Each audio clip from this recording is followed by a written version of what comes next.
Hello, can you hear me? Just a second.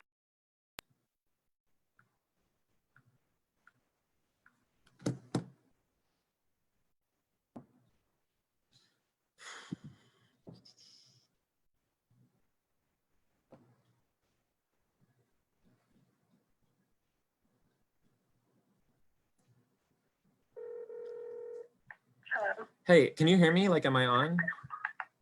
I can't see you.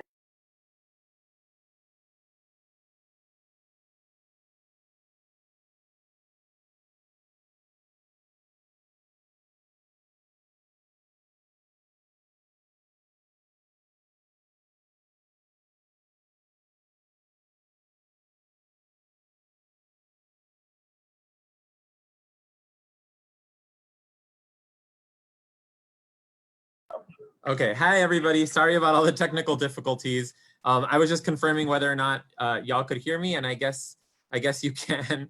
Thank you so much for your patience. This I don't know about for everybody else, but this month has definitely been like a huge learning experience for me in terms of just being able to navigate different technology. I'd never heard of Zoom. I'd never heard of any of these streaming platforms before, and now we're all having to become experts in them, and there's still, I think a lot of people are still working out the kinks. So thank you so much for having me, and happy Pride Month, everybody. For those who don't know, June is LGBTQIA+ Pride Month, and that's one of the reasons that Jolt invited me to speak today. So I'll be doing a few different presentations throughout the month, and I'll talk about that later. I'll talk about that later in the chat, or later in during this presentation. I worked with Marlene, who now works at Jolt. She's one of their amazing organizers, for several years at another nonprofit. And she asked me to give a presentation for Pride Month about the different, about sort of the importance of Pride and about LGBTQIA+ history. So let me just introduce myself real quickly. I'm from the Rio Grande Valley. I am non-binary. I identify as non-binary, gender fluid, queer. And I grew up here in Texas in the Rio Grande Valley. And I'm currently doing a few different things involving the LGBT community. So I wasn't expecting to have to introduce myself, so sorry, I'm just rolling with it. But I work with the South Texas Equality Project, which is STEP. We are a coalition of different groups which work with the LGBT community in the Rio Grande Valley to try to empower and uplift the Rio Grande Valley's LGBTQIA+ community. One of the biggest things that we do throughout the year is our Pride in the Park celebration. This year, unfortunately, we had to do our Pride in the Park virtually. So due to the COVID-19 pandemic. So that'll be taking place virtually. And you can follow us at Pride in the Park on Facebook for updates on that if you want to take part in any of those workshops. I'm president of the board of the South Texas Equality Project, and I'm also on the board of another group called HENTEX. And HENTEX is a relatively new grassroots organization formed in the Rio Grande Valley of South Texas to advocate for the trans, non-binary, and gender non-conforming community of South Texas. You can follow us on Facebook as well, HENTEX. And we're doing a lot to kind of try to amplify the voices of trans people in our area, and also advocate and provide support and visibility for the trans community in the Rio Grande Valley of South Texas. And just for clarity, the Rio Grande Valley of South Texas is right in the southeast corner of Texas. It's right by the coast and right along the border. And so we are 4 counties that are right along the border with Mexico, and then right by the sea for Cameron County, if that gives anybody idea. I know when people say South Texas, it can mean anything from like El Paso to San Antonio, and everybody gets kind of confused, but we're at the southeasternmost point. And I started working on a project about 4 years ago to document the LGBTQIA+ history of my area. It was inspired by a few different things, but one of the things it was inspired by, I was asked at one of the Pride in the Parks about 5 years ago, one of my biggest passions and one thing that I'm really interested in is queer history and documenting queer history and learning about queer and trans history. I've always been kind of a history geek, but I got really into learning more about the LGBTQIA+ community once I started to get involved in the LGBT community in my area more. I grew up again in South Texas, predominantly Latinx area, very conservative in a lot of ways, although that's changing, very Catholic. And so growing up as like a queer or gender non-conforming person in this area was always really difficult. it came with its own unique set of challenges. It was really beautiful in its own way too, but it definitely had its own challenges.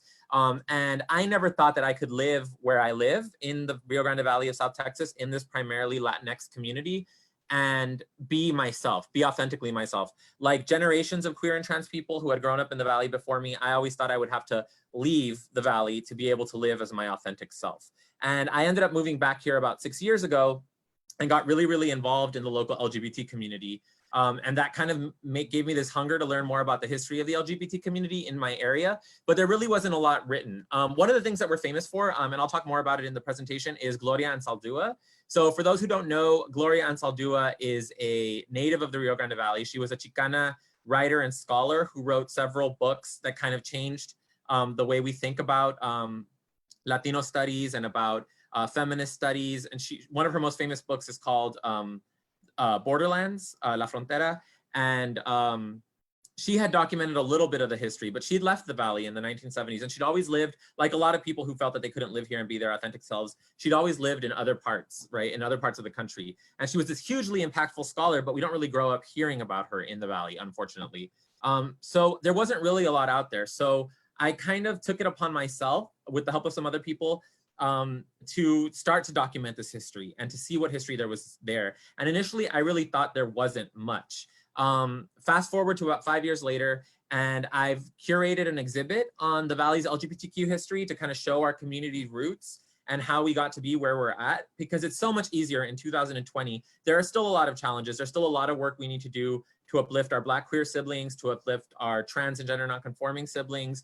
Trans women, unfortunately, are still targets of violence and harassment and employment discrimination, like in a lot of other places. Trans people in general have a hard time sometimes accessing resources or being accepted by their communities. And those are all things we still need to work on. But in 2020, it is a lot easier to be queer and trans in the Rio Grande Valley than it was, let's say, even 10 years ago, or even when I was growing up. I graduated high school in 2006. And back then, I feel like it was harder to be out and visible and queer. If you go back to the 70s, if you go back to the 80s, if you go back to the 1990s, those generations had their own sets of struggles, right? And every generation kind of made it a little easier for the next generation to be out and to be visible. But I wanted to show people that that wasn't something that just naturally happened. I think sometimes when we look back at LGBT history, whether we're in the LGBT community or outside of it, sometimes we have a tendency to think that progress just sort of happened, right? That like time went on and people got more accepting, the times changed, and all of a sudden we had gay marriage and equal rights and everything was equal, right? And that isn't really the case. The work, the progress that the LGBTQIA plus community has made over the course of the past several decades was really the result of several people who were willing to risk their safety, risk their employment security, risk a lot of other, take risks and be visible, be out and be themselves. And in doing so, they laid the groundwork for later generations that followed. So my goal in doing this research was to sort of show how in a place like the Valley, which again is on the border, South Texas, separated from the rest of the country by a checkpoint, which is, I think, a circumstance not shared with a lot of other parts in the country. So to leave the Valley, we have to pass through a checkpoint to get anywhere else in Texas. Again, right on the border with Mexico. I wanted to show how this isolated community with its own unique set of challenges and its own unique cultural heritage, how the LGBT community had evolved, how it had developed, and what it took to get us to where we are now. And of course, no one lives in a vacuum, no one lives in a bubble, and LGBT history nationally and internationally has an impact on us in the Valley as well. So the progress we've made in the Valley as a community has been the result of efforts that happened nationwide and efforts that happened on a more personal level or a more local level, right? So I wanted to kind of see where the local stuff was. Who took the risks, who did the work, who put themselves out there? How did we go from being, in the 1950s when there were no visible queer spaces and very few visible out queer people to 2020 when we have this giant event every year during June called Pride in the Park, where we have thousands of people, including children and families, attend, right? How did we get from there to here? I really wanted to tell that story and to show people that it wasn't something that we can just take for granted, right? It really was a process. People really had to be visible, to take a lot of risks in order to push their community forward. And I wanted to tell that story. Marlene knows that I have done a lot of work on this topic. And so she asked me to kind of talk about it for Jolt this month because it is Pride Month. It is LGBTQIA plus Pride Month. And LGBTQIA plus Pride Month is a celebration of our community, a celebration of our identities, but also a celebration of our struggles, right? And a time to reflect on the work that's still left to do and the progress we've made and how we've made it. The Pride Month, the reason that it's celebrated in June is because June is when the Stonewall Riots took place. If you don't know what the Stonewall Riots are, I'm going to touch on them briefly. The Stonewall Riots, though, were a series of unplanned riots against police brutality that broke up in New York City at a gay bar called the Stonewall Inn in 1969. And so when we celebrate Pride, we're actually celebrating a riot against police brutality.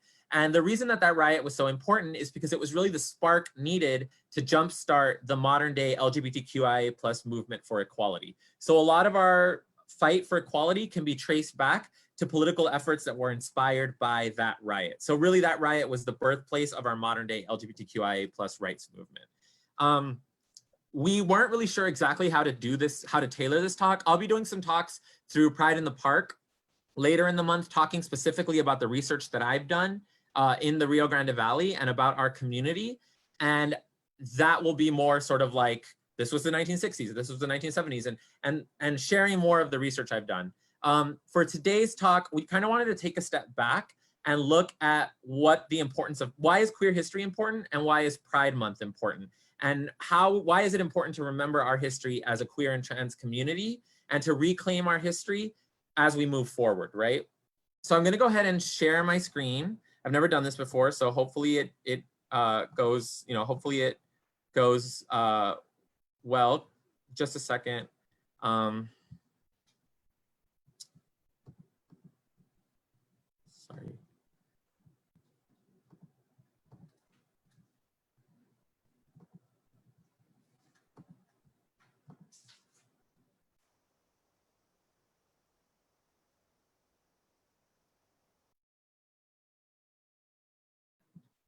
Just give me 1 second, sorry.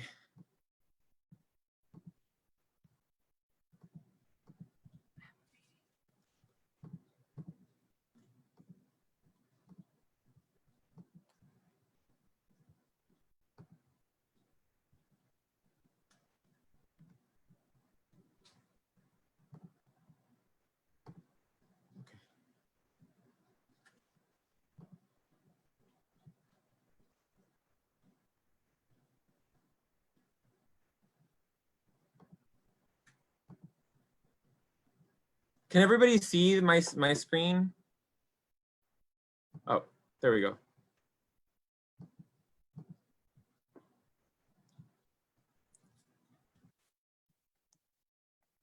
Sorry, just a second. I'm trying to share the screen. There we go. Okay. Can everybody see that? It says you are screen sharing, so I'm gonna assume that that means. Okay, so this is a presentation that I set up for today, and we'll just go ahead and get and move through it, and hopefully have time at the end for questions. Okay,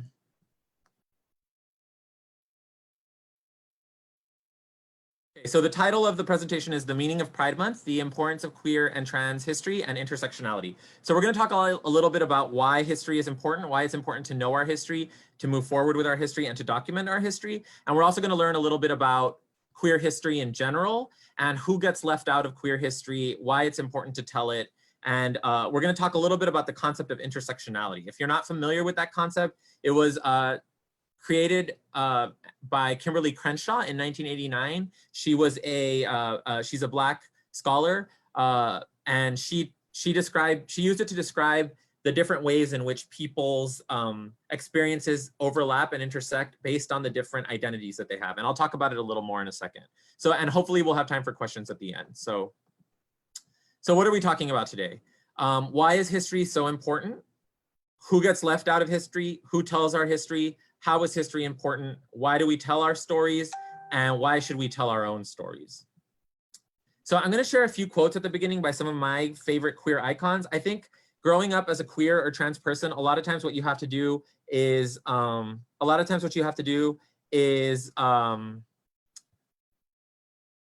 find role models that you can look up to, that you can aspire to, who can kind of guide you into being guide you and help shape you into the kind of queer person that you want to be, because we're not often we don't grow up with a lot of visibility. We don't grow up with a lot of representation, unfortunately, right? So a lot of times it's up to us to go out and seek our own queer role models and our own trans role models. And in the work I've done documenting the history of my own community, these are some of the people who have sort of been an inspiration to me. So one of them is David Vonirovich. He was an artist who died of AIDS related complications in 1991.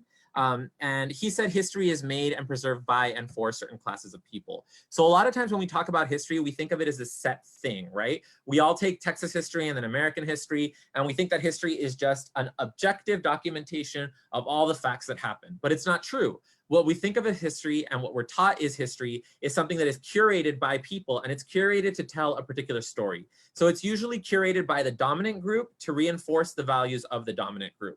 So if we look at the history of the United States, the way it's commonly taught in our classrooms, it reflects a particular perspective. And it usually reflects a perspective that is white, that is European, that is male, and that is not LGBT. So that is cis and hetero. And that is usually the group of people most represented in our history. Are those the only people that are, that made history or that were part of the history of the United States? Of course not. But if you just take the standard American approach to history, the standard textbook used in high schools or colleges, you would think that most of history was made by white men who were not LGBT, right? So I really like this quote because I think it summarizes the way in which what we're taught to think of as history is usually something that's specifically created to reinforce certain values and to reflect the group that is dominant. So I know we're a little shorter on time and we probably won't have time to go fully into this quote, but I just wanted to share a little bit of it. So it says, I belong to a culture that includes, and it lists some famous people. And it says, did you know that an openly gay Englishman was responsible as any man for winning the Second World War? His name was Alan Turing, and he cracked the Germans' Enigma code, so the Allies knew in advance what the Nazis were going to do.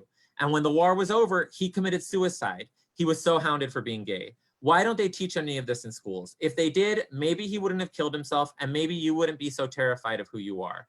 The only way we'll have real pride is when we demand recognition.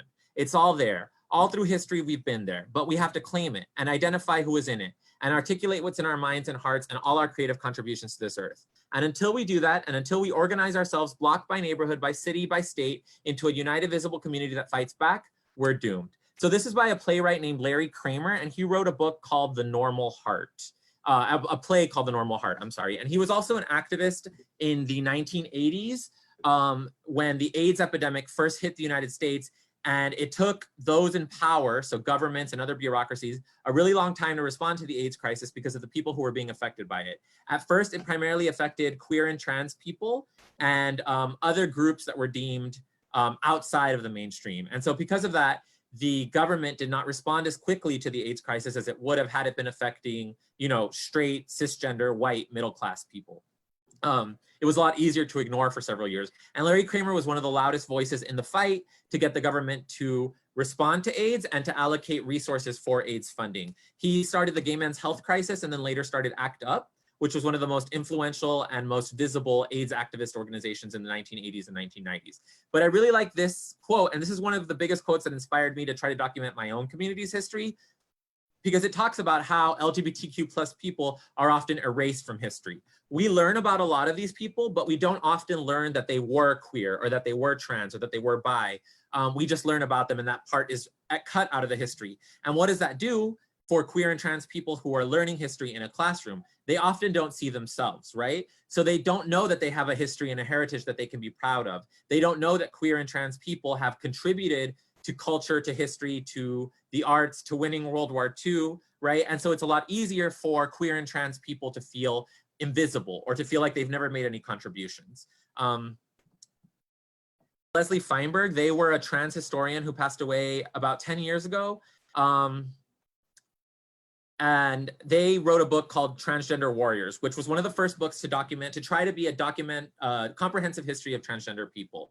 And they say in the book, our history is the basis for my belief that oppression is not the future of humanity. If world history had really been accessible to all of us, we would have been taught early on in life that our ancestors lived in societies that enjoyed much more humane social interactions than we do. That fact in and of itself would have given us the confidence about our ability to change the society we live in. There appears to have always been gender diversity in human populations, and there is just as much evidence that sexes have not always been arbitrarily squeezed into hard and fast categories, and that fluidity between sexes is an ancient path. So when we look at history and we look at cultures outside of Western European American tradition, we see that queer and trans people have always existed throughout time for thousands of years in lots of different cultures, and that they were often celebrated and not only accepted, but celebrated in the cultures that they were from. Lots of cultures around the world have historically recognized third, fourth, and even sometimes fifth genders. And they saw these as spaces for people who fell outside of the male-female binary. But of course, this isn't something we're taught in school. This isn't something we're taught in our classes. And so what they say in this book is that basically that if we were taught that, we would know that LGBTQ plus people are normal. I mean, not necessarily normal, but are natural, right? That we've always existed. I don't like the word normal, so it was just kind of a slip.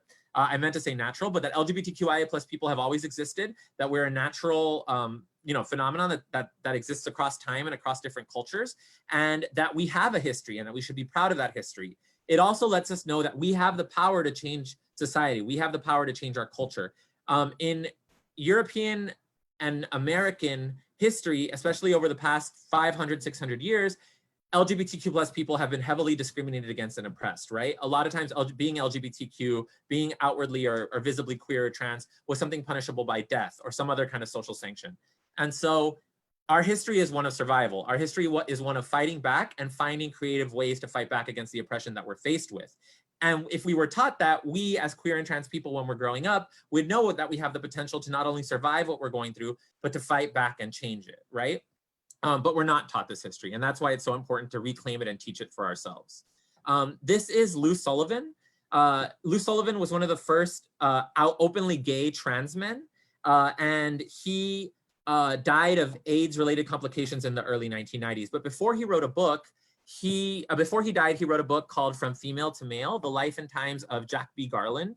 And he discovered shortly before he died, a few years before he died, that there had been a man named Jack B. Garland, whose birth name was Elvira Mugarieta. And Elvira decided when they were a teenager to live their life as a transgender man. Of course, that term didn't exist at the time, but he lived almost all of his life after that, from his late teens up until his death, as a man in 1800s California. And he was also a man who had relationships with other men. So he had grown up being told all the time that he couldn't be a trans man and also attracted to men, that the two were not, compatible. And then he, through digging through historical archives, discovers this person who did that 100 years before him, right? And so it was really, really important for him to document the life of this person. He saw it as sort of his life's work. And he dedicated the last few years of his life to documenting the story of Jack B. Garland so that it could be preserved for future generations of trans people. And he just felt it was so important to take this history, to capture it and to tell it in his own voice as a trans man, and to leave that legacy for future generations of trans people so that they could know that they've always existed throughout history and that they've found ways to survive and thrive even despite social circumstances that were not as accepting.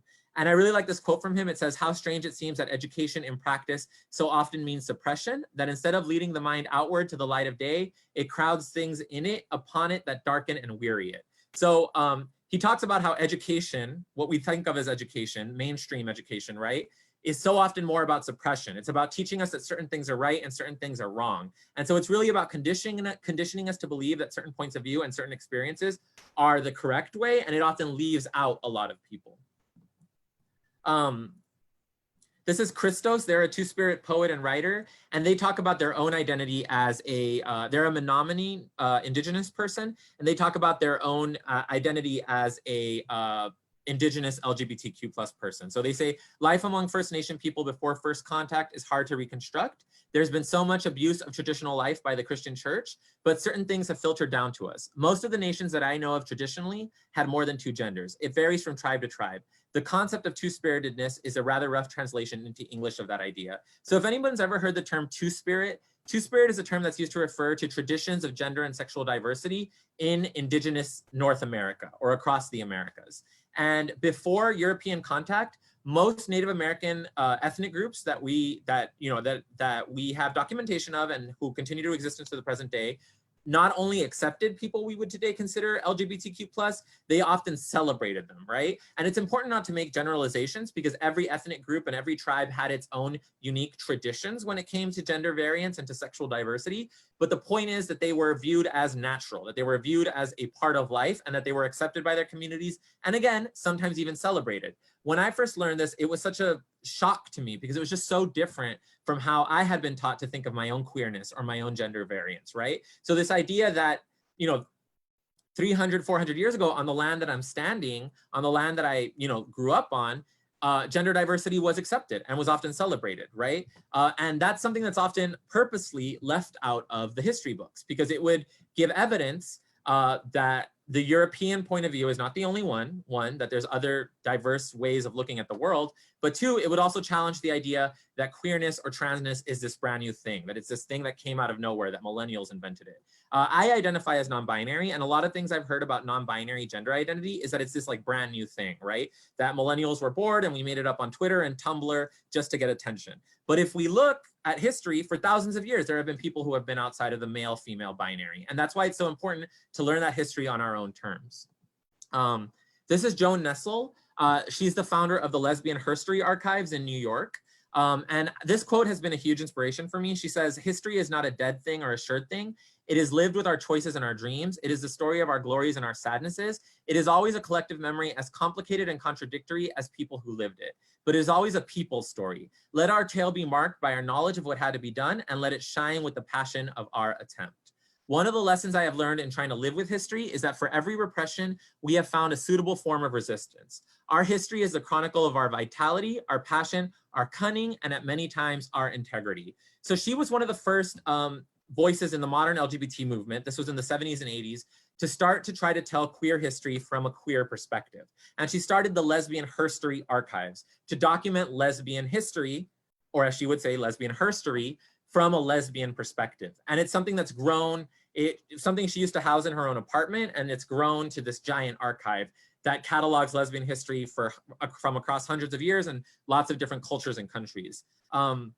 But she really talks about why it's important to do the difficult, messy work of documenting our history. And she says, it's always a collective memory, as complicated and contradictory as the people who lived it, but it is a people story. And I think that's something really important to remember. If you do any attempts to kind of learn more about the people who were involved in the Stonewall riots, you'll often learn a little bit about them, but the more you dig, the more contradictory information there is. And that's because queer history is often left out of mainstream traditional sources. And so we often have to rely on people's memory when we're trying to document and reconstruct queer narratives of history.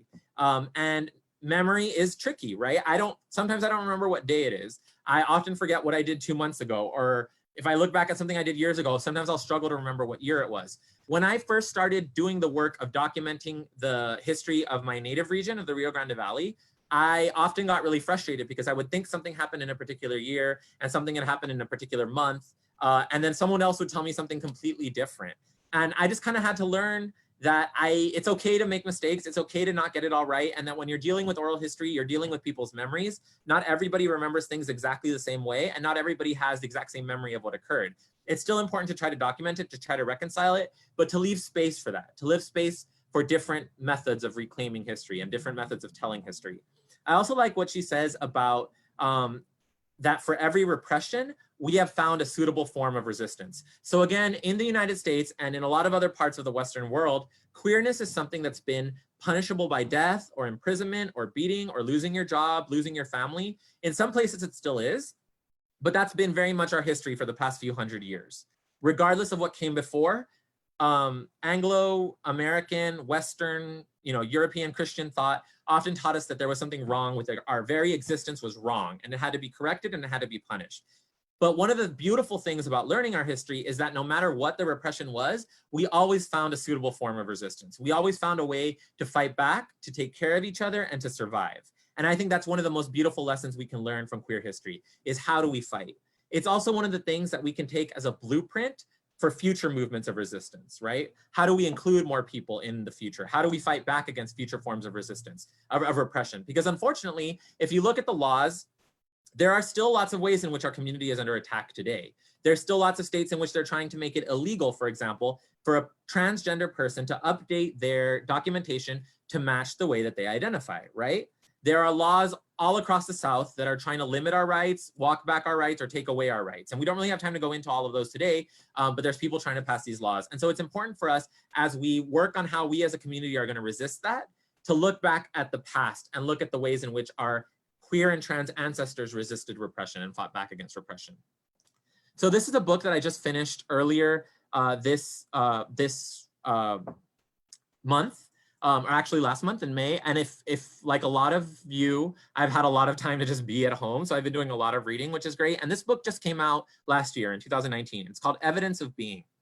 And it's about Black gay men and their cultural responses, focusing on the DC area and the New York City area to the AIDS crisis of the 1980s. So AIDS disproportionately affects different communities, right? And historically, it's had a disproportionate impact on gay and bisexual men and trans women who have sex with men. And then when you look at that in the United States, Latinx and Black men have been particularly vulnerable as compared to white gay men to HIV and AIDS. And there are so many different reasons for that that we don't have time to get into today. But this is true even going back into the 80s. So the Black queer community was hit really, really hard by the AIDS crisis. And this book looks at some of the different responses to that. The plays, the poems, the literary anthologies, and the protests that people had in order to respond to that. Because at the beginning, the face of the AIDS, the movement, the AIDS activist movement was largely white, and Black people often felt left out of that, Black queer people. But he ends his book by saying, historical recovery as a practice of emotional rescue and towards an understanding of Black gay historiography as both a practice of survival and a method of gathering evidence of being powerful enough to transform our very existence. So that last part is kind of what I want you all to focus on. Historiography, meaning creating our own histories and telling our own histories, is both a means of survival, it's an emotional rescue, but it's also a method of gathering evidence of being powerful enough to transform our very existence. We have fought in the past. The fights that we're having today are nothing new. We have fought and we have survived and we have won and we've taken care of ourselves as a community. And even if some of our ancestors died young, we as a community continue to push forward and continue to survive, right? And so looking at our history and learning our history is finding evidence that we are powerful enough to transform the world around us. This is Dorian Corey. She's a Black trans woman who also performed in the drag ball culture of New York in the 1980s and 1990s. If you've ever seen the documentary Paris is Burning, she is one of the people prominently featured in it. She says, everybody wants to leave something behind them, some impression, some mark upon the world. And then you think you've left a mark on the world if you just get through it and a few people remember your name. Then you've left a mark. You don't have to bend the world. I think it's better to just enjoy it. Pay your dues and enjoy it. And so I chose to include this quote because when I first started, when I was challenged by a friend, kind of, because they were like, well, you're really into queer history and trans history in the US and in the 60s and 50s in New York and San Francisco, but why don't you try to document the history that we have here? And at the time I remember thinking, well, we don't have a history here. We don't have a history in the Rio Grande Valley, in this primarily working class, primarily Latinx area that historically has struggled with a lack of access to resources. There's no way we have a history worth documenting. And part of the reason I thought that is because I thought that history had to be protests in the street, and it had to be people fighting back against corrupt, against oppressive bureaucracies, or people doing these like large marches and grand actions. And I later found out that there was a lot of that in the Valley, especially in the 80s and 90s in the response to the AIDS crisis. There was a lot of that. We did do a lot of that here. However, history doesn't have to only be that, especially when you're looking at queer and trans history and you're looking at small rural communities throughout the South. A lot of times, the most important things that people could do historically, the most important things people could do was just be themselves and be visible and provide support to others, provide an example, provide leadership, and provide support to others in that way, right? So I exist today and I'm able to be doing this talk because in the 1980s and 1990s, other queer and trans people were visibly themselves here in this very area. And the ripple effect they caused just by living their lives authentically and not being afraid to be themselves helped create a world in which I could exist and suffer less repression and less oppression than they did. So it's important to think that, especially when we're looking at queer and trans history, visibility is radical. Supporting ourselves and helping each other survive is radical. It doesn't always have to be some large protest or some big, march. Our history is also important for the little moments that also, combined played a huge role in getting us to where we are. These are some examples of the way in which queer history is erased. These are examples that are personal to me. So if you look at the picture of the woman holding the little baby, that little baby was my uncle. And for years, that was the only picture I had ever seen of him. When I was 9 years old, I found out that I'd had a gay uncle named Chaco who was murdered. And the only things I knew about him all through my childhood was that he was murdered and that he was gay, right? He was gay and he was murdered. So for me, queerness in the Valley was associated with violence, right? If you were out, if you were visible, you died, and I had my uncle to prove it. The only other queer people in my family were either in the closet or they'd left the Valley to be authentically themselves that I knew of at the time. And I knew very little about him, and he was a part of my own family. When I started doing this project and interviewing queer and trans elders in my community, I found out that he was really involved, that he was involved in helping start the first Pride Month in the Valley in 1992, that he was involved in helping grow the local drag community, and that a lot of people remembered him as someone who helped them come out of the closet and embrace and accept their true selves, because he was so visible and he was so unapologetically and radically himself. But I didn't grow up knowing about this in my family. I had to hear about it from outside. So this picture's always been up on my in my living room. My mom's always had it up, but I didn't know anything about him other than what was in this picture. Now, as an adult, I've seen pictures of older pictures of him, but it's just an example of how sometimes we have queer and trans history in our own families that is erased, right? That is forgotten or buried. If you look up here, and I know you can't see me pointing, but there's a picture of a book, This Bridge Called My Back, and there is a picture of the woman who wrote it next to it. That's Gloria and Saldua. And Gloria and Saldua is was a Chicana scholar who was here, from the Rio Grande Valley. But I lived for 18 years in the Rio Grande Valley before going to college, and I'd never heard about her. I never knew she existed. It wasn't until I went to college in Vermont, in a primarily white college in one of the whitest states in the universe, that I was combing through the school library and I found 2 books by her. And I opened them and I found out, wait, this woman is from where? And I had no idea that there was this like world famous queer scholar from the area that I grew up in, because we're not taught about her. We don't learn about her. Even to this day, there's starting to be more recognition of her, but she's often not talked about when people talk about people from the Valley or Valley history. The picture of the drag queen performing is of a drag queen named Kisha Ross, who I actually met when I was a child, and knew very little about her, and then she passed away. That was kind of all I knew. I didn't know that they were a drag queen. And then again, when I started doing this project, I found out that they were one of the first visible Black drag queens in the Rio Grande Valley, that they provided visibility for a lot of younger Black queer and trans people, and that they played this really important role in the community. And so this history is all around us. It's just often not documented, and it's not taught to us. The book, The Mexican Kickapoo Indians, is about the Kickapoo, which are an indigenous group who are traditionally from the Great Lakes area, but now inhabit Oklahoma, Texas, and northern Mexico. And my grandmother was of partial Kickapoo ancestry, and that was something that I was very proud of, but I had no idea that the Kickapoo, again, like many indigenous people of the United States and of the Americas, had traditions that celebrated gender diversity. And it wasn't until I read this book, and I wasn't even looking for it, that there was a little section talking about how these anthropologists went to go live among the Kickapoo in northern Mexico, and they noticed that there were all these little boys, is what they called them, wearing skirts and dressing like girls, and that their families just accepted them. They just said that's who they are, that's how they are, right? A lot of this history has been erased by colonization and by Western Christian values being forced on indigenous peoples, but it's still there. We're just not taught it, right? And so if I had known that, I think my own childhood as a gender variant person would have been a lot easier. If I'd known that I was part of this tradition or that there was a precedent for my existence, it would have changed my life. And I'm sure it would have for other people who are not taught this history. The Karankawas are a group indigenous to the South Texas area. Their traditional territory included the Rio Grande Valley, South Padre Island, and then later in the 1800s, due to colonization, lots of different groups of Karankawa were forced into Rio Grande City, McAllen areas that I grew up in. And the Karankawa, I learned about them briefly in Texas history. Unfortunately, we're not taught too much about people in our, we're not taught too much about indigenous people in indigenous Texas history. But we learned very briefly about the Karankawa, but we did not learn that the Karankawa had a third gender, right? They had men, women, and monaguillas. And monaguillas is the third gender tradition for Karankawa people. They were a space that existed outside of the male-female binary.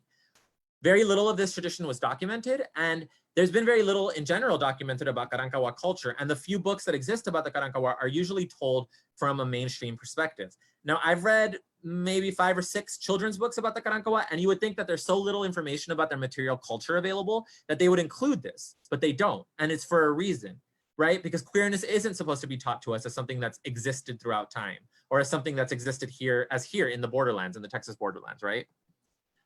We're often taught, for example, that LGBT-ness or queerness, transness is a white thing. I heard that growing up. When I came out, that was one of the things some of my family members told me, is that, you know, queer people are white. That's something you're trying to be white. That's a white cultural thing. And a lot of that is because mainstream representations of queer and trans people often focus on whiteness and on white queer people, right?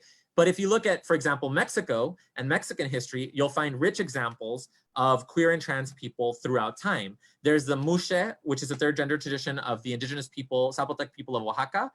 Some of the Aztec deities that, you know, people love to glorify.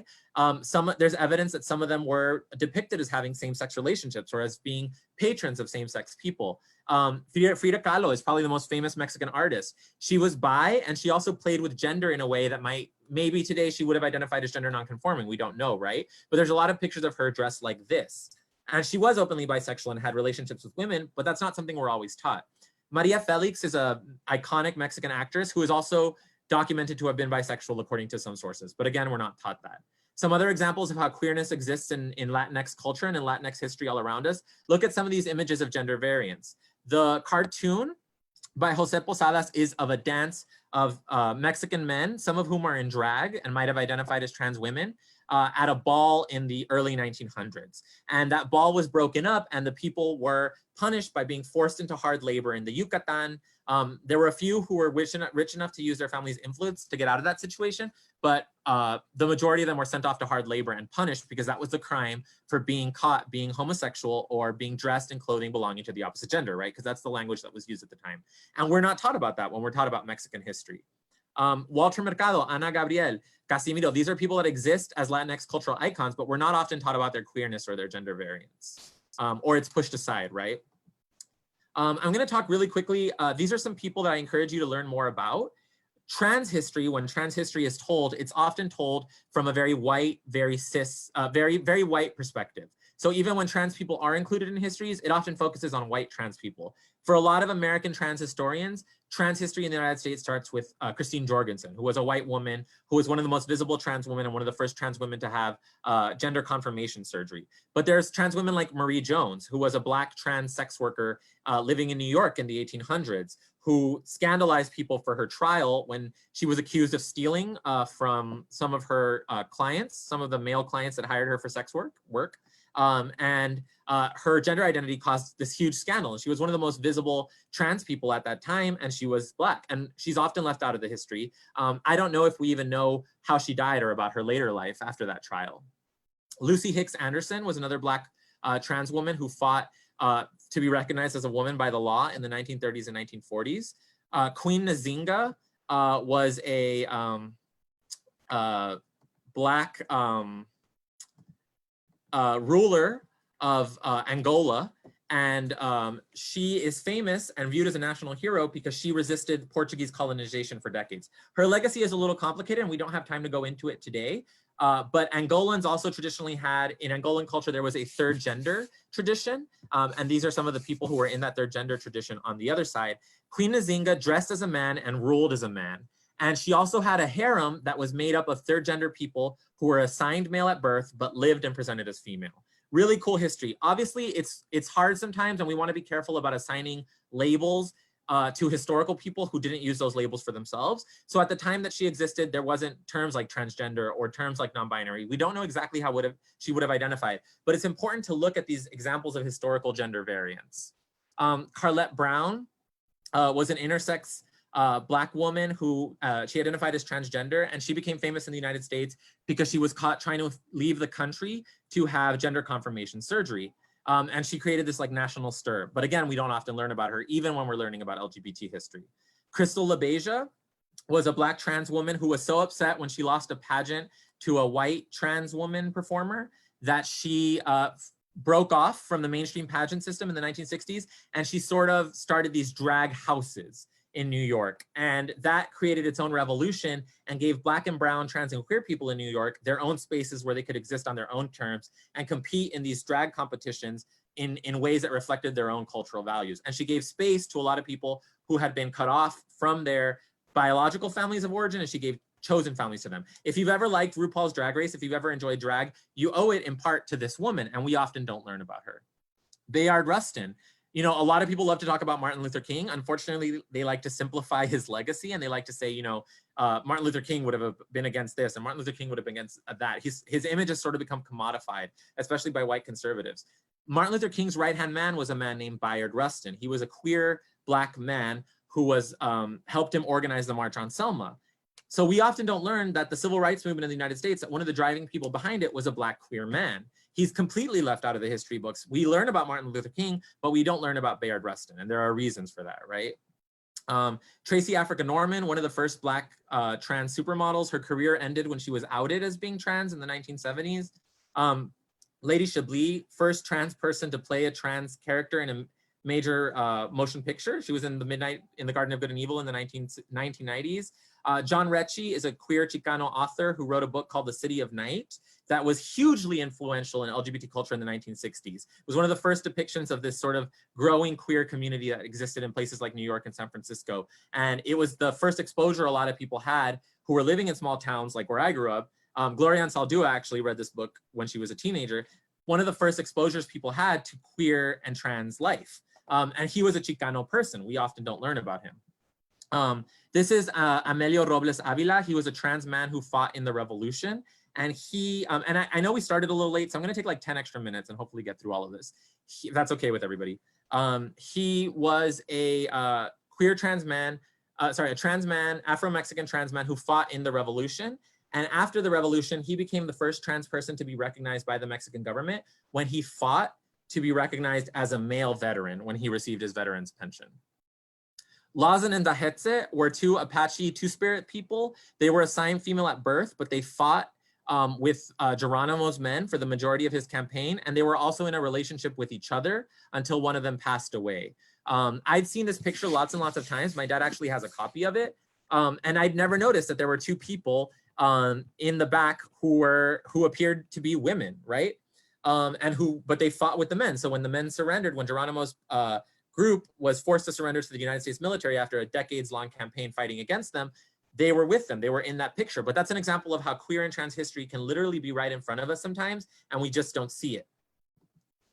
Felicia Flames Elizondo was a Mexican-American trans woman. Before Stonewall, which is sort of what Pride Month commemorates, there was a riot called the Compton's Cafeteria Riot. And it was one of the first examples of trans people, and it was primarily Black and brown trans people fighting back against the police, because back then the police used to harass Black and brown trans people a lot. And it's often not something we're taught about. We're taught about Stonewall, and Stonewall was important. We almost never hear about the Compton's Cafeteria Riot. And this is a Mexican-American trans woman from Texas who was one of the people involved. I'm gonna go ahead and skip some of these people. So why do we celebrate Pride? And we celebrate Pride because of the Stonewall Riots. So what was Stonewall? The short version is that the Stonewall Riots were a riot that took place in New York City in 1969 when the police tried to raid a bar called the Stonewall Inn. So back then, if you've ever gone to a gay bar, picture, you know, getting ready, talking to your friends about when you're gonna meet up, getting all cute, but having to deal with the fact that that night you could be arrested by the police. Police often raided gay bars. Back then it was illegal to serve alcohol to a known homosexual. Back then it was illegal to leave the house not wearing the clothing that was assigned to your gender. Sometimes they would arrest people for impersonating females, which was a crime as well. And it was also illegal in some states to dance with a partner of the same sex. So of course, gay bars had all of that going on. And so that was always an excuse that the police used to raid gay bars, right? To enter gay bars and arrest the people that they found inside them. And so the Stonewall Inn was a popular gay bar in Greenwich Village in New York City in the 1960s. And that night, the police decided to raid, like they had several times, right? If you were going out and being queer and trans and going to a gay bar in the 1960s, you just had to live with the possibility that you might end up arrested, the police might beat you, and that your picture would probably be printed in the picture the following day so that your family would know not only were you gay or trans or, you know, going out dressed as a woman, you'd have been arrested for it. That night, the crowd decided to fight back. They fought back, and it turned into a 6-day-long riot involving thousands of people. And it was the largest queer demonstration in the United States at the time, and it was the first time that queer people had fought back against these police raids in a way that got national attention. It had happened before, but this was the first time it grew into this giant movement involving thousands of people. And it sparked a lot of the organizing that took place in the coming decades for LGBTQIA plus equality in the United States. These are some of the few pictures from that riot. And the riot was not peaceful. It was not planned. It was not people holding hands and singing Kumbaya or people holding hands and peacefully marching. They destroyed all of the property around the bar. They destroyed cop cars. They attacked cop cars. They threw shot glasses. They threw bottles. They threw rocks. They threw bricks. So when you hear queer people right now talking about condemning some of the protests and demonstrations that are happening nationwide in response to the police's murder of George Floyd, you have to remember that the first LGBT this action that led to us having the freedoms and the privileges that we enjoy today was a result of a violent reaction to police brutality, and that there was destruction of private property. We wouldn't have our rights without this event, right? So Stonewall was really important. But who was involved in Stonewall and how is it remembered? So Stonewall was often, it's often remembered as just gay men fighting back against the police. Until about a decade ago, or maybe a little earlier, that was the common narrative. But the truth is that there were a lot of Black and brown people and a lot of trans and gender nonconforming people who were involved in the Stonewall riots. And these are a few of them. So Sylvia Rivera and Marsha P. Johnson are two of the names people associate the most with the Stonewall riots.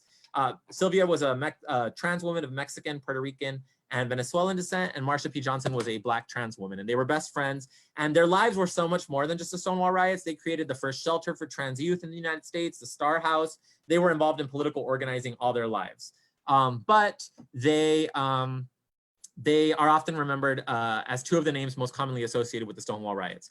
But for decades, they were left out of histories of the riots because they were people of color and they were trans, right? They often were not included in stories of what happened that night. And it wasn't until the early 2000s that more people started giving them credit for their role in the riots. But they weren't in the riots at the very beginning, so they didn't start the riots. And there are other trans people, other Black and brown queer people who were involved in the riots. So I'm just gonna take a really quick second to talk about them. There was Stormy DeLaverly, who was a Black trans masculine person who was a performing drag king. And he was one of the first people that people remember fighting back against the police. Miss Major Griffin Gracie was a Black trans woman who also was in the bar when it was raided, and she was also one of the people to fight back against the police. She's still an activist even today. If you look on Facebook, there's pictures of her showing up to Black Lives Matter rallies last week. So she's still doing the work. Zazu Nova was a non-binary, gender non-conforming sex worker, Black sex worker, who some people say was the first person to throw a brick at the police, which led the crowd to start throwing other objects that escalated the riot. Raymond Castro was a Puerto Rican queer man who was in the bar when the riot started, and he was also one of the first people to fight back. He actually got beaten and arrested that night, so he wasn't in the rest of the riots, but he helped start them. Again, Sylvia Rivera and Marsha P. Johnson were two of the primary figures involved in the riots in the later days of it. Jackie Hermona was a gender non-conforming sex worker. We don't know how she would have identified it. We don't know anything about her life until a few years after the riots, but she was also one of the people who helped fight back against the police. But when we look at the way Stonewall's often portrayed, there was a movie made about it about 10 years ago. And Stonewall was portrayed as something that was done by white men, right? We see a white man, very gender normative, very straight passing, whatever that means. He's the one that threw the brick. And the queer people are kind of in the background. I mean, the people of color are kind of in the background. There's a monument outside of the Stonewall today that shows 2 white lesbians and 2 white gay men, and it's a monument to the Stonewall riots. Well, Miss Major Griffin Gracie said, if there were Black trans women involved in the riots, where are they? Why are they not included in this memorial? There are several groups today that call themselves the Stonewall Democrats, and I'm not trying to talk bad about them at all. Like they've done a lot of very important work, but I've heard from members of the organization with the name Stonewall in it say things like, well, transgender rights are not a part of our platform. We're just fighting for gay and lesbian rights. I've heard more conservative people involved with this organization say things like, well, we don't need to worry about Black Lives Matter, right? We're a gay rights organization. So when we erase the histories of the Black and brown trans people involved in the Stonewall riots, we forget to who we owe our movement. And it's a lot easier to erase questions of race and questions of trans rights and gender identity from our movement as we move forward. So it's really important to remember our history and how it started, if, you know, when we're talking about what's important to us as a community today. And unfortunately, Black and brown, queer and trans people still often feel left out of the mainstream LGBTQIA+ movement. There's been some changes, but historically it's focused mostly on, you know, white, gay, and lesbian cisgender men. So it's really important when we talk about historical memory and community to remember that. Today, there's been a lot of attention played to, a lot of renewed attention on the attacks on Black bodies by the police in the United States, right? The Black Lives Matter movement has grown a lot in recent years, and in the past few weeks, we've seen a lot of renewed attention in the media to this and renewed activity when it comes to like demonstrations and activism. And people often forget when they're saying Black Lives Matter, there's been a lot written about by Black and queer trans people that Black Lives Matter includes them as well, right? So this is Tony Mcdade. He was a trans man who was murdered by the police in Tallahassee, Florida 2 weeks ago on May 27th.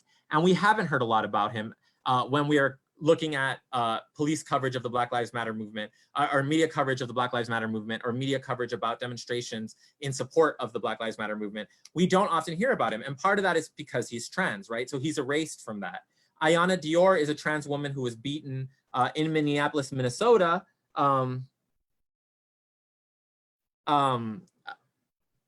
And again, we are not really hearing about her. People often forget that 2 of the 3 founders of the Black Lives Matter movement were queer women, right? So even if we're looking at contemporary events, you know, a lot of Black queer people have written about how they don't feel like the mainstream LGBT community is doing enough to advocate for Black Lives Matter.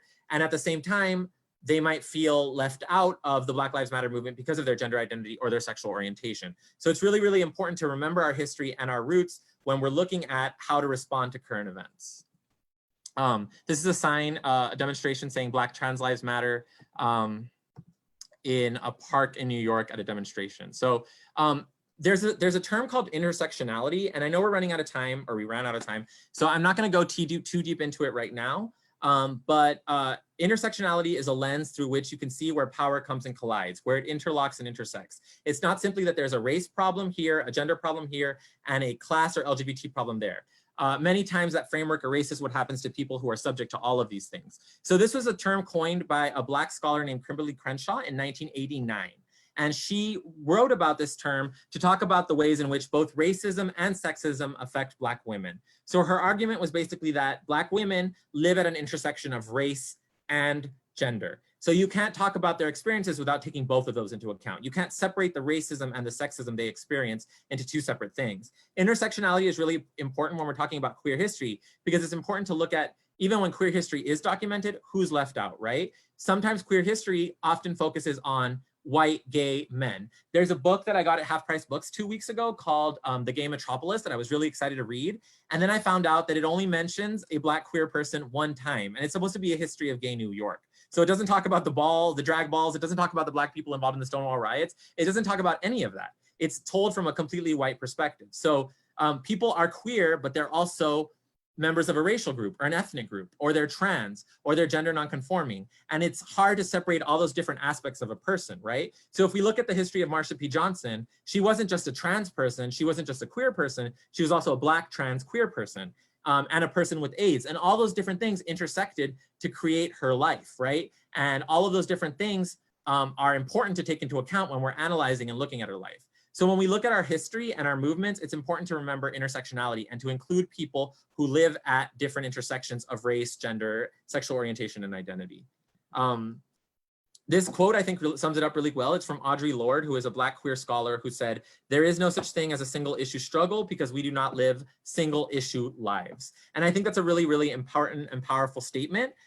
She wrote a lot in the 1970s and 1980s about being a part of feminist movements. But at the time, the feminist movement was largely white-led, or at least the mainstream feminist movement was. So she was a Black lesbian. So she felt that because of her race and because of her sexual orientation, she was often left out of those movements or asked to leave those identities at the door. And what she said was that, no, all of those things are a part of me. I can't live a single issue struggle because I don't live a single issue life, right? So when documenting the history of the Rio Grande Valley, to me, it's been really important to look at the ways in which other marginalizations intersect with queerness and transness, and what different sets of privileges or lack of privileges people were dealing with when they were living their lives and confronting homophobia and transphobia in this region. So when you look at the history of the Rio Grande Valley, we have Mexican-American, it's a largely Mexican-American population. So there's issues of race at play as well. There's issues of class, there's issues of immigration status, HIV status, and those all play a role in how different movements have responded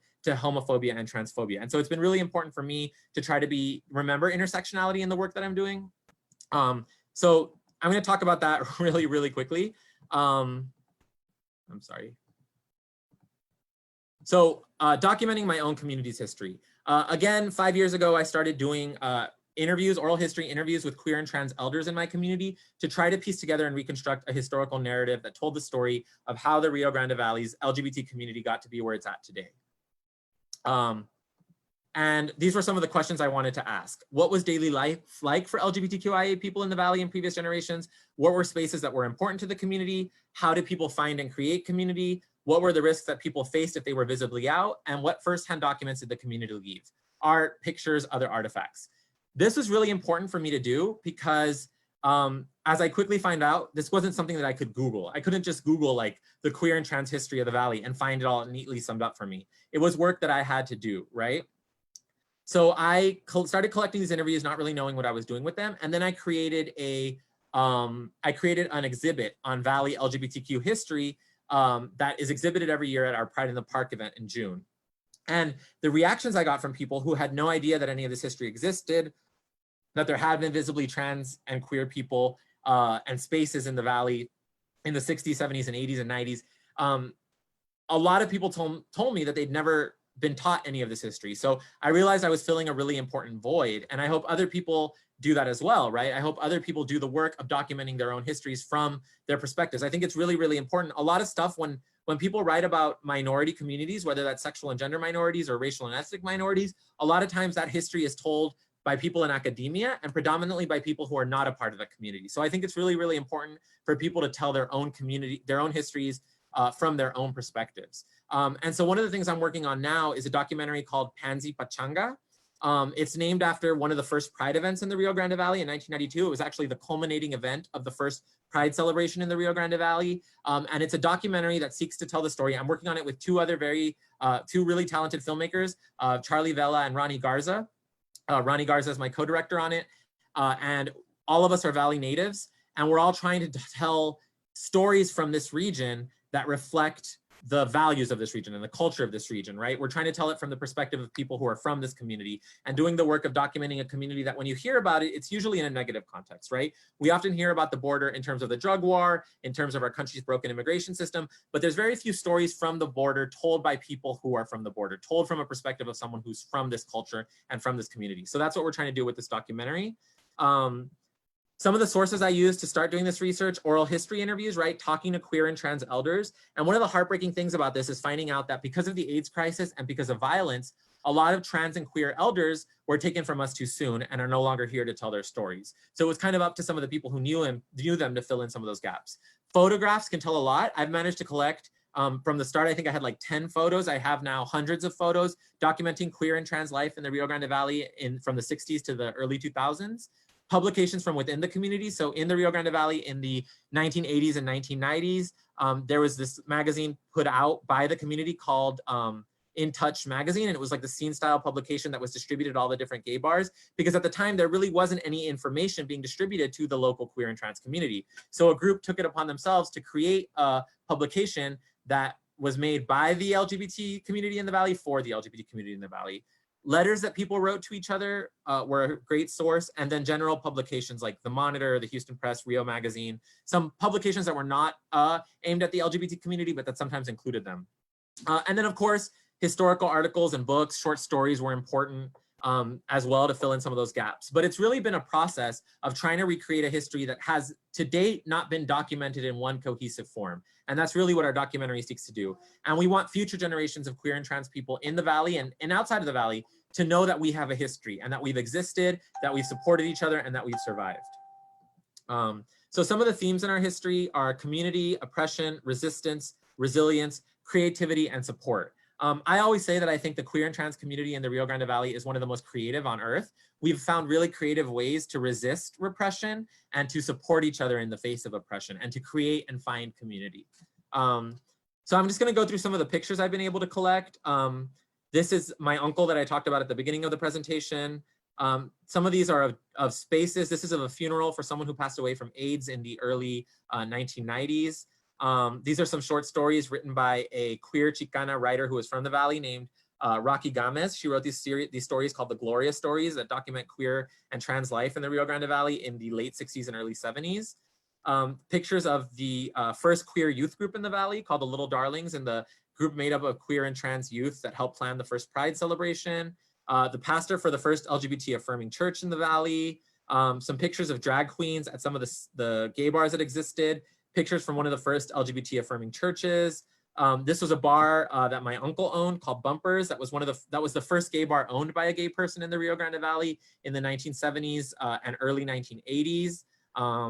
And these pictures to me are invaluable because they document our history, right? They document they're evidence of our existence and evidence that not only did we manage to exist, we managed to thrive and to find and create community. This is of a wedding at one of the gay bars in the Valley that it took place before marriage equality was legal. A drag show on South Padre Island. Two gender nonconforming youth, trans and gender nonconforming youth outside of a gay bar in the Valley in the early 1990s. A man who used to do outreach, he would walk around with a sombrero full of condoms and go out to the spring breaks and to the gay bars, and this giant sombrero would get attention. This is one of my favorite pictures because I think it's like very Valley in a lot of ways. Pictures of support groups, drag shows, gay bars, flyers for gay bars. This is one of the covers for the In Touch magazine that I mentioned earlier. Obituaries. Often when people died of AIDS, their families didn't want to remember them. Their families had maybe disowned them. And so it was often up to the community to commemorate these people. Articles from In Touch magazine on how to survive gay bashing, how to come out to your family. Some of these are members of Valley Voice, which was the Rio Grande Valley's first known LGBTQ plus organization. They always say to be careful to not say that they were the first, but the first documented one. They formed in the late 80s in response to the AIDS crisis. They helped plan the first Pride Week celebration in the Valley in June of 1992. This is a picture taken of that day, of the culminating event. This is a play that they did about the Stonewall Riots to try to teach younger people the history, and they performed it at a gay bar in Harlingen, Texas. Fundraisers for children who were affected by HIV and AIDS. And this is a picture from the exhibit. And if you look in the background, there are some pieces of the AIDS quilt. And the AIDS quilt is, for those who don't know, it was a way that people within the community could commemorate lost ones that they'd loved to AIDS. And these were some of the panels created to commemorate people who had died in the 80s and early 90s from AIDS in the Rio Grande Valley. And each piece was supposed to represent that person. And so it's really an example of our community telling our own stories when the people around us would not. That is a drag queen in the middle who died of AIDS, and the other two drag queens are people we interviewed for the documentary.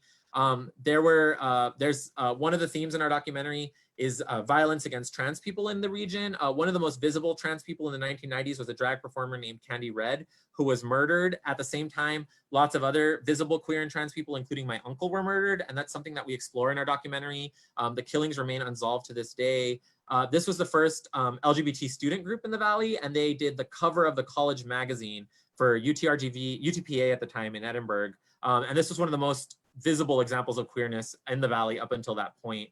We interviewed a lesbian woman who still had her copy because she said it was the first thing she ever saw that validated her queerness. Again, more drag queens, trans people existing. This is actually a friend of mine. Sorry. This is a friend of mine dancing at a bar in the early 90s. And to see pictures of visible trans people existing at that time in the Valley as themselves was just revolutionary for me. Again, drag queens. This is one of the people who was involved in the first GSA in the Valley, which started in the early 2000s. And they had to fight the school administration in order to be able to exist as a club. So the club was formed in the response to the suicide of a bisexual student. And the school initially let them form, but then when they wanted to talk about LGBTQ issues on school grounds and have events to raise awareness, the school told them that they could not. And so the fight reached a national level, and that's one of the stories that we document in our documentary. But Crystal Mendoza, one of the women involved, was featured in the Advocate magazine in 2002 for her work with that organization. A couple, after they'd had a marriage ceremony in 1986, they were both drag performers. They made the decision to have a child. One of the two earliest documentations of a same-sex couple choosing to have a child and raise them in the Rio Grande Valley. I'm sure there were older examples that we're not aware of. Pictures of children who were affected by AIDS in the early 1990s. This was a drag fundraiser of, one of my favorite things about this history is that if you look at the early AIDS crisis, oftentimes nobody cared about us. As we were dying of AIDS, as queer and trans people were dying of AIDS by the thousands, the mainstream community largely ignored us, right? So we often had to take care of ourselves. And drag queens were some of the people who filled that void. And what they did was raise money to help those affected by the AIDS crisis, whether it was to raise money for medical costs or raise money for funeral costs, which can be really expensive. And this was a fundraiser that was done by a group of drag queens in 1996 at a park in a civic center, a park outside a civic center in Mercedes, Texas. And I was just shocked to find out that something like that had happened, but they're all dressed as different Spice Girls. And the proceeds went to raising HIV awareness. This is the first same-sex couple that we are aware of to go to a prom officially together. And this is one of the stories we tell in our documentary. This is a drag queen, Jackie Fabiani, the night that she won the Miss Gay Harlingen pageant. And she was one of the first drag queens in the Miss Texas system to be out about her HIV status and to bring visibility to HIV stigma in that way. That's a story that we tell in our documentary. Pictures of a lesbian couple in the early 1990s. I love these Polaroids.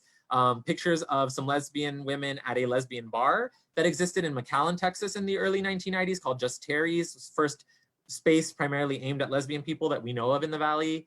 A Monitor article about drag queens in the Valley from 1993. The woman in the picture is Takisha Moray. She was the first trans person to be out in a media publication that we're aware of as a trans person in the Valley, and we also interview her. So those are just some of the many, many pictures I've been able to document. I'll be doing a presentation on Pride in the Park,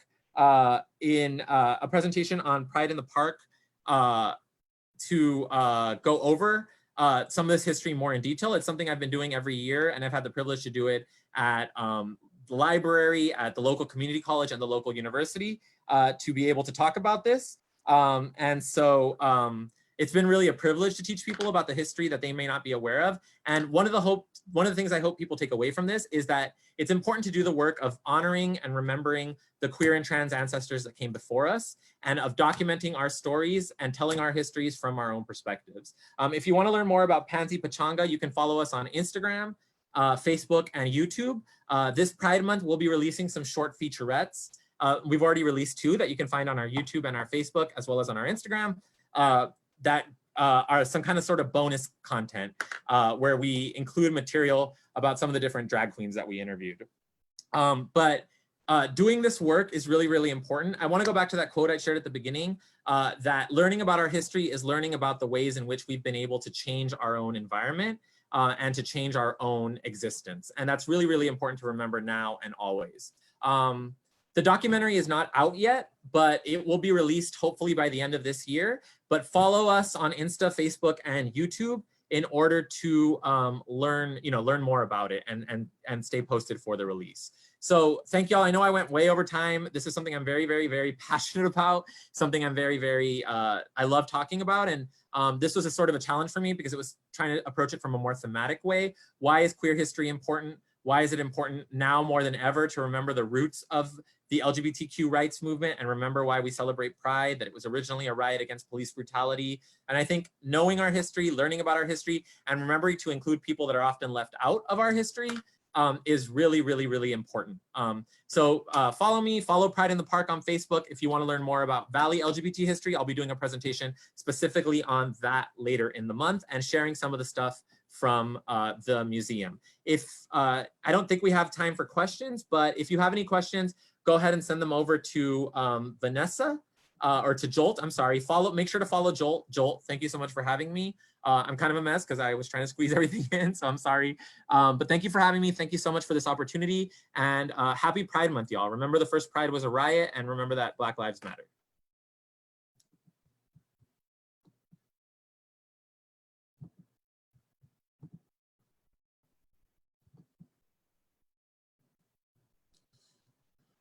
Hopefully.